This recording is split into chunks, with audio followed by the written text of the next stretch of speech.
পাকিস্তানি শান্তি আলোচনা ব্যর্থ হওয়ার পর ইরানের গুরুত্বপূর্ণ বন্দরগুলোতে নৌ অবরোধ কার্যকর করেছে যুক্তরাষ্ট্র। কৌশলগতভাবে গুরুত্বপূর্ণ হরমুজ প্রণালীর পূর্বে আরব সাগর ও ওমান উপসাগরে 15টিরও বেশি অত্যাধুনিক যুদ্ধ জাহাজ মোতায়েন করেছে পেন্টাগন। তবে যুক্তরাষ্ট্রের এই পদক্ষেপকে দায়িত্বজ্ঞানহীন বলছে চীন। হরমুজ প্রণালীর চারপাশে বিমানবাহী রণতরী, গাইডেড মিসাইল ডেস্ট্রয়ার, আক্রমণকারী জাহাজ আর নৌযান মোতায়েন করে ঘিরে রেখেছে মার্কিন সেনাবাহিনী।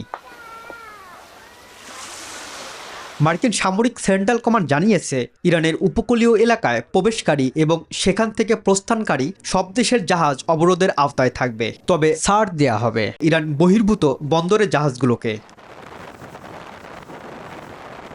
এদিকে মার্কিন প্রেসিডেন্ট ডোনাল্ড ট্রাম্প সামাজিক যোগাযোগ মাধ্যমে বলেন, ইরানি জাহাজ অবরোধের কাছাকাছি আসলে তাৎক্ষণিকভাবে সেগুলোকে ধ্বংস করে দেয়া হবে। তিনি আরও দাবি করেন, এরই মধ্যে ইরানের নৌবাহিনীর 158টি জাহাজ মার্কিন হামলায় ধ্বংস হয়ে গেছে।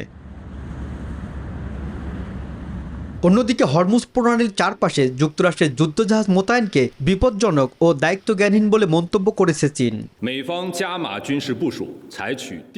যুক্তরাষ্ট্রের এমন কার্যক্রম ভঙ্গুর যুদ্ধবিরতিকে আরও দুর্বল করে দিতে পারে, যা সংঘাতকে বাড়িয়ে তুলবে। প্রণালী দিয়ে নৌ চলাচলের নিরাপত্তা আরও ঝুঁকিতে পড়বে। চীন মনে করে সামরিক শক্তি প্রদর্শন নয়, পূর্ণাঙ্গ যুদ্ধবিরতি পরিস্থিতি শান্ত করতে পারে।